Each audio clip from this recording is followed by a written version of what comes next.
sometimes there's a man, I won't say a hero, because what's a hero? Sometimes there's a man, well, he's the man for his time and place. He fits right in there. But sometimes there's a man, sometimes there's a man. Yeah, oh yeah. Far. Hello everybody, welcome back. From my last video, you probably expected the next thing I would post to be the God Emperor of Dune video essay. That was foolish of you. You're like a child who wanders into the middle of a movie. And yet another twist of fate, today I'm talking about the Big Lebowski and also Jesus. Not this Jesus, this Jesus. Bear with me. For the uninitiated, The Big Lebowski is maybe the biggest cult film ever. Meaning it didn't do very well upon release, but in the years since, it's gathered a large and very dedicated fan base. And for the record, my favorite kind of any media ever is cult media. For more examples, see Donnie Darko, Carly Rae Jepsen just as a person, and Lady Gaga's Art Pop. I am obsessed with this movie. I've probably seen it upwards of a million times. It never gets old. Every time I watch it, I notice something that I hadn't noticed before, and every single time it gets funnier. I don't know how they did it. I'm gonna give a very, very loose summary here, but if you haven't actually seen the whole thing, do yourself a favor and go watch it.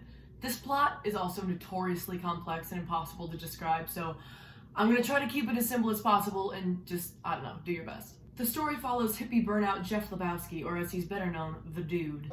That or his dudeness or duder or, El Duderino if you're not into the whole brevity thing. As well as his friends and bowling teammates Walter, the Vietnam War veteran, and Donnie, the other one. I am the walrus.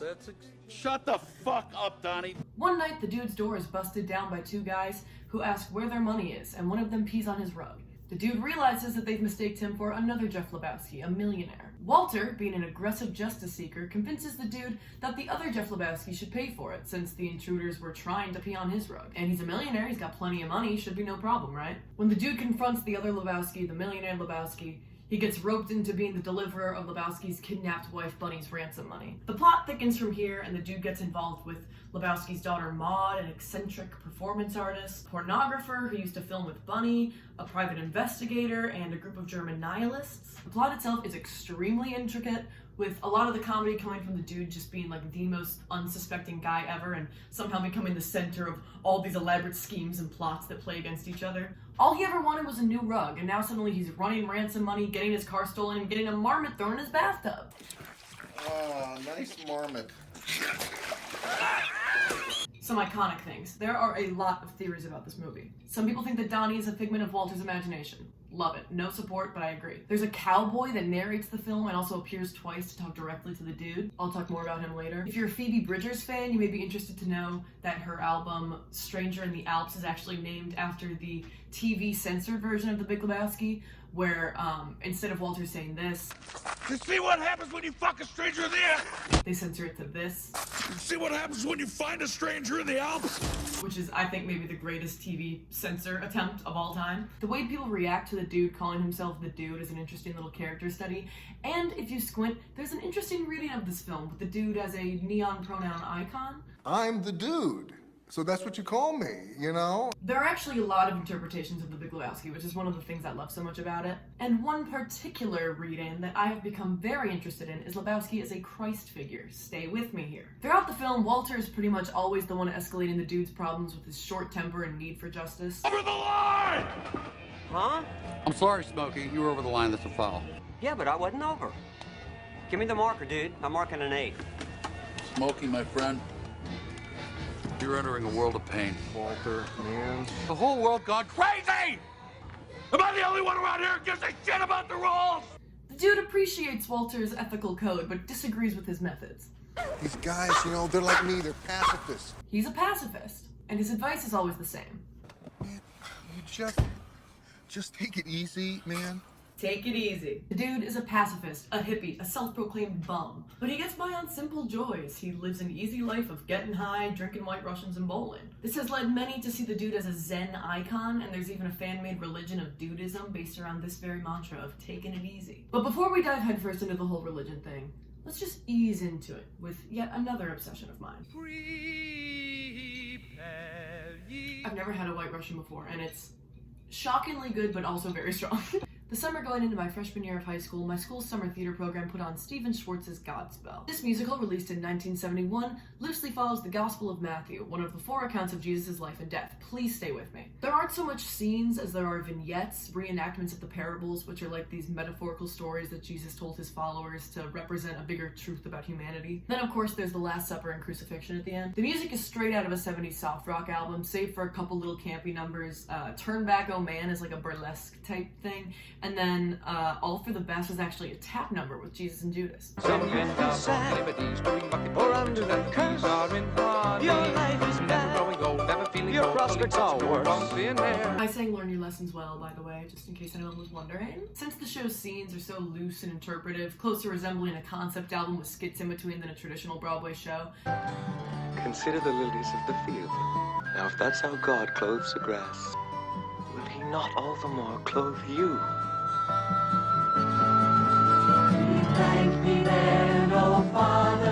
It can take place pretty much anywhere, which means that different productions will sometimes add their own special flair to the setting. In the movie version, they're like a troupe of clown-like performers in a junkyard. When I was in it, our set was a playground. It was very cool. Our director, of course, had the task of wrangling a bunch of 21st century teenagers into spending their summer passionately portraying the story of Jesus. So one of the first rehearsals, he sat us down and said, "Listen, you just have to remember what the show is really about. Community." This fall, I entered what my friends have been referring to as my biblical era. After not really thinking much about Godspell for years, I randomly rediscovered it one day and just completely fell back in love with it. I want to emphasize again that you do not need to be a theater kid or religious to enjoy this album. It's seriously just good music. It makes me feel like I am a true hippie. Like, it makes me feel like I'm on the ayahuasca vision quest of a lifetime at Woodstock with my buddies Sage and Azrael. The whole message is that humanity is struggling, and the only cure is love, peace, and community. Put some acoustic soft rock behind it, and you've got yourself a 70s countercultural masterpiece featuring Jesus. It's crazy how well it works. Once I'd fully gone back into Godspell mode, I wanted more. Luckily, as a former theater kid, I already knew that Godspell is not the only Bible musical. Far from it. In fact, most people fall into one of 2 categories. You're either a Godspell person or you're a Jesus Christ Superstar person. JCS is a beast of its own, and as you can tell, I'm more of a Godspell person anyway, but it also seriously rocks. Where Godspell is more focused on the idea of finding love through community, and then there's the Passion of the Christ at the end, Jesus Christ Superstar is a very explicit rock opera retelling of the weeks leading up to Jesus' death. Where Jesus Christ Superstar takes the angle of Jesus as a mortal man akin to a rock star getting swept up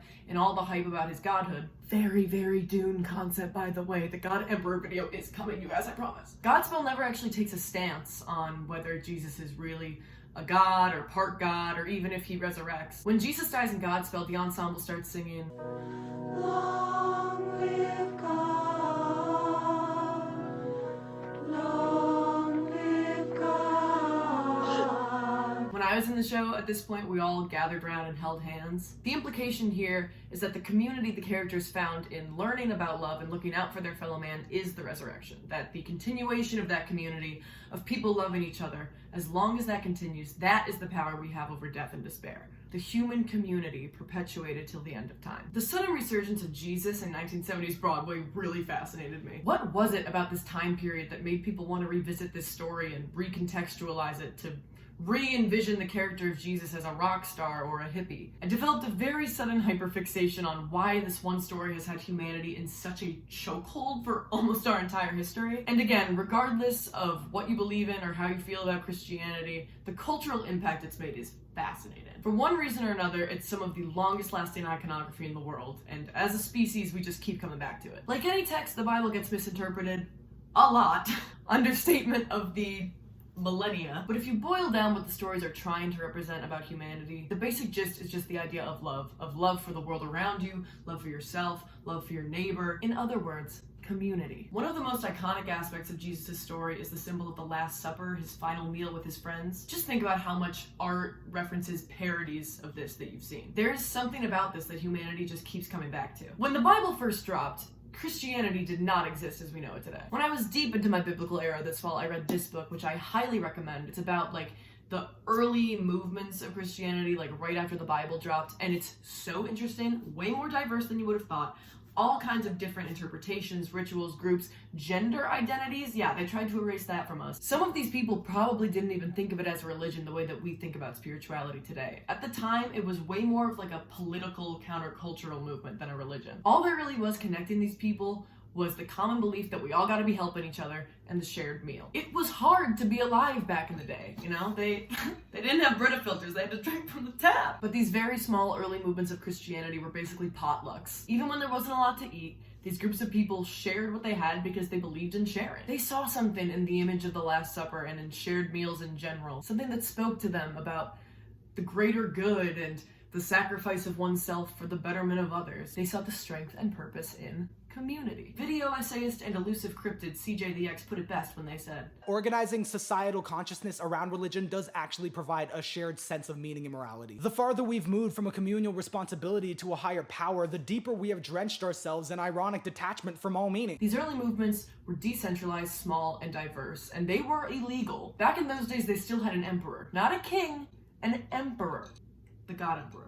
When I tell you, everything comes back to this book, you guys. You don't even know yet, but you will, and it's coming soon. Their Roman leaders were treated as gods, superior to their fellow man and without flaw. So the ultimate act of defiance of the oppressive systems at that time was radical egalitarianism. Saying, no, we're all human actually, we're all struggling, and the only way we're gonna survive is if we all help each other out because it's the right thing to do. They believed in the human community, in loving your neighbor, and in defying anyone who tried to be a power over you.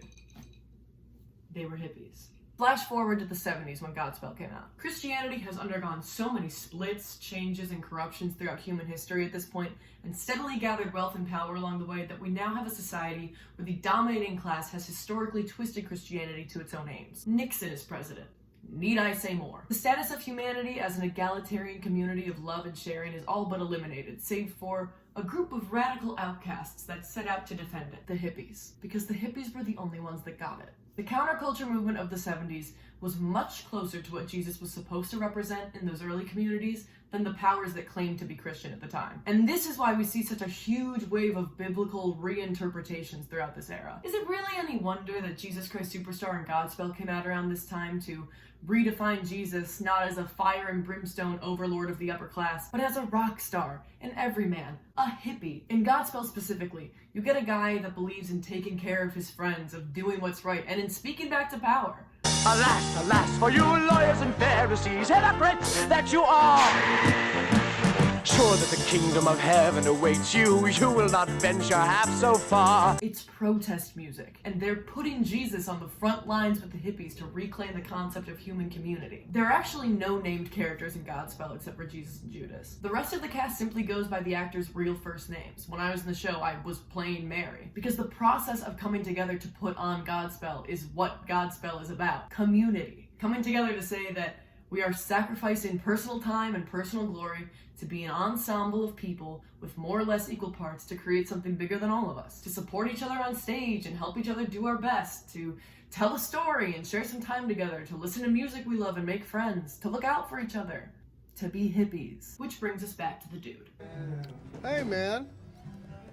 Howdy do, dude. The Big Lebowski is set in the aftermath of the 70s, the early 90s. The hippies are all grown up. Most have probably succumbed to a more traditional life, found a job, quit the drugs, and, intentionally or not, subscribed to simply following the very status quo they used to speak against, but not the dude. The dude is still a hippie to his core. He's unemployed, he smokes and drinks all day, he lives a simple life, he doesn't ask for more than he needs, and he's proud to support his community because it's just what he does. Take, for example, this scene, where he goes to his landlord's dance performance and Walter and Donnie both come along.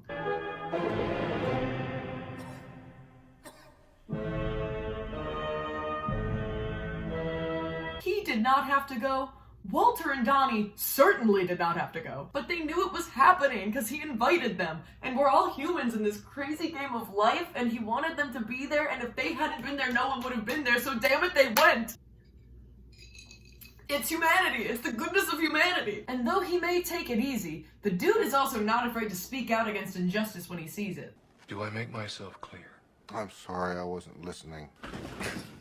Ow! Fucking fascist! The The millionaire Jeff Lebowski serves as the perfect allegory for the ruling class. He looks down on the dude and calls him a bum. He hates giving handouts. He embezzles money from his charity for inner city schools. He refuses to call the dude the dude. He rejects his identity and refuses to see him as an equal human. He, and society at large, look down on the dude as being unsuccessful. He has no career. He's unmarried. He lives in an apartment and not a house. To them, he's a loser. But the dude is happier than all of them. He has friends and a community that he shares with, and he finds meaning in that. He takes it easy. He helps others when he can, and they help him in return. He's a hippie, and therefore, he's yet another interpretation of Jesus. The dude is the 70s soft rock hippie Jesus of Godspell who stuck to the message even after the rest of the movement moved on. He's one of the final remaining believers in humanity as a community. The world tells him it's time to quit. It's a dog-eat-dog world. Things are never gonna change and he should just give up. Oh, fuck it. Oh, fuck it. Yes, that's your answer. That's your answer to everything. Tattoo it on your forehead. Your revolution is over, Mr. Lebowski. Condolences. The bum's lost. My advice to you is to do what your parents did. Get a job, sir. The bums will always lose. Do you hear me, Lebowski? Over and over again in this movie, the dude is beat up, his belongings are destroyed, he's stolen from, and yet he never gives up on his way of life and he never succumbs to nihilism. Are you sure he won't mind? Willie doesn't care about anything. He's a nihilist. Oh, that must be exhausting. The dude teaches us the bravery in believing in something, in anything, to love people and to be loved by people, in having faith in our fellow man to hear us out and try to understand our predicament, to help us just because it's the right thing to do and to help them in return. Hey, man, are you gonna find these guys? Or, you know, I mean, you got any promising leads or? Sure. I'll just check with the boys down at the crime lab. They got us working in shifts. Leads. The dude's car gets stolen, and when they find it again, the briefcase with the $1 million in ransom money is gone. But there's a school paper that leads them to a high schooler's house near the In-N-Out Burger. When he won't talk to them, Walter's righteous rage bubbles up again, and he takes a crowbar to what he believes to be Larry's car, yelling, You see what happens, Larry? You see what happens when you fuck a stranger there? That's what happens. You see what happens, Larry? Do you see what happens when you give in to irony and refuse to contribute to the collective soul of humanity? It's basically love your neighbor, is what I'm trying to say. And even after the absolute shit show at Larry's house, what does the bowling team do?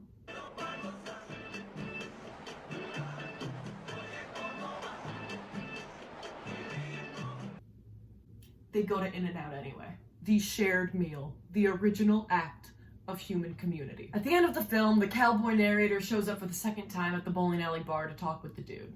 Some viewers have interpreted the cowboy as God or the spirit of the West. I love both of those ideas. In either of these cases, he represents something essential to the human spirit.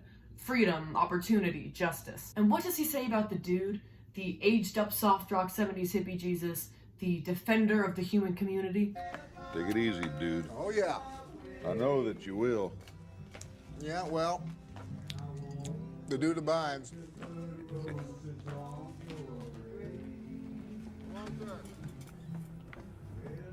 The dude abides.